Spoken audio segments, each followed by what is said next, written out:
नमस्कार दोस्तों, कैसे हैं आप सब। आज मैं आपके लिए लेके आई हूँ शीतला माता की कहानी। तो आइए शुरू करते हैं। एक बार शीतला माता ने यह सोचा कि आज पृथ्वी पर जाकर देखती हूँ कि मेरी पूजा कौन कौन करता है।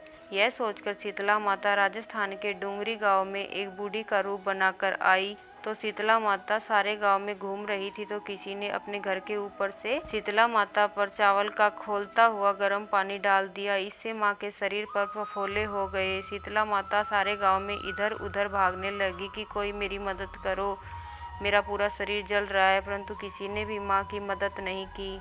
उस समय एक कुम्हारिन अपने घर के बाहर बैठी थी। उसने देखा कि कोई बूढ़ी माँ इधर उधर भाग रही है। बोलती है कि माँ, आप इधर मेरे घर के अंदर आ जाइए, मैं आप पर ठंडा जल डाल देती हूँ जिससे आपके शरीर को आराम मिलेगा। उसकी बात सुनकर शीतला माता उसके घर के अंदर चली जाती है। तो उसने कोरे करवे से शीतला माता के ऊपर ठंडा जल डाल दिया जिससे शीतला माता के शरीर में आराम मिलता है। और वह कहती है कि माँ, मैंने रात को राबड़ी बनाई थी, आप वह खा लीजिए। शीतला माता राबड़ी पीकर कहती है कि बेटी, अब तुम मेरे सिर में जुए देख दो। बूढ़ी माँ की बात सुनकर वह कुम्हारिन उनके सिर में जुए देखने लगती है। जब वह देखती है तो उसे सिर के पीछे एक आंख और दिखाई देती है। यह देखकर वह डर जाती है और भागने लगती है। शीतला माँ ने कहा कि बेटी रुको, मैं कोई भूत नहीं हूँ, मैं तो शीतला माता हूँ। आज यही देखने के लिए आई थी कि पृथ्वी पर मेरी पूजा कौन करता है। शीतला माता की बात सुनकर कुम्हारिन रोने लगती है। शीतला माता कहती है कि बेटी क्यों रो रही हो।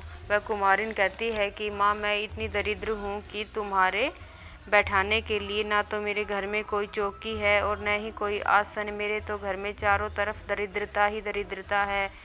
उसकी बात सुनकर शीतला माता उसके घर के बाहर जो गधा खड़ा होता है उस पर जाकर बैठती है और एक हाथ में झाड़ू लेकर और एक हाथ में डलिया लेकर उसके घर की दरिद्रता साफ करने लगती है। शीतला माता उस कुम्हारिन से कहती है कि बेटी, मैं तेरे भक्ति भाव से प्रसन्न हूँ, जो तेरी इच्छा हो सो मांग सकती हो। वह कुम्हारिन कहती है कि हे माँ, यदि आप मुझ पर प्रसन्न है तो आप मेरे गांव में ही स्थित हो जाइए। और जिस प्रकार आप मुझ पर प्रसन्न हुई हैं, जो भक्ति भाव से फागुन माह की अष्टमी पर आप पर ठंडा जल चढ़ाए और बासी भोजन से भोग लगाए, तो आप उन पर भी इसी प्रकार प्रसन्न हो और उनकी दरिद्रता और उनके सारे कष्ट हरें। शीतला माता उसे तथास्तु कहती है और कहती है कि बेटी, कल पूरे गांव में आग लगेगी, परंतु तू अपने घर पर इस कोरे कलसे में जो जल है वह छिड़क लेना, जिससे तुम्हारे घर में आग नहीं लगेगी।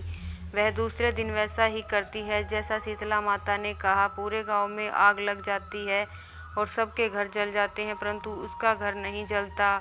यह देखकर सभी गांववासी चकित रह जाते हैं और राजा के पास जाकर सारी बात बताते हैं। राजा ने कुम्हारिन को बुलाया और उससे पूछा कि तुम्हारे घर में आग क्यों नहीं लगी। कुम्हारिन ने सारी बात राजा को बताई और कहा कि मेरे घर पर शीतला माता की कृपा थी। राजा ने उसकी बात सुनकर सारे गांव में ढिंढोरा पिटवा दिया कि फागुन माह की अष्टमी के दिन कोई अपने घर में चूल्हा नहीं जलाएगा और उस दिन सभी बासी भोजन करेंगे और शीतला माता पर ठंडा जल चढ़ाकर बासी भोजन से भोग लगाएंगे। हे शीतला माता, जिस प्रकार आपने उस कुम्हारिन पर अपनी कृपा की, उसी प्रकार आप सब पर अपनी कृपा करना। बोलो शीतला माता की जय। तो दोस्तों, आपको मेरी कहानी कैसी लगी कमेंट में लिखकर ज़रूर बताइए। यदि आपको मेरी वीडियो अच्छी लगी हो तो लाइक करें, वीडियो को शेयर करें और कमेंट में लिख कर ये ज़रूर बताइए कि आपको अगली कहानी कौन सी चाहिए। धन्यवाद दोस्तों।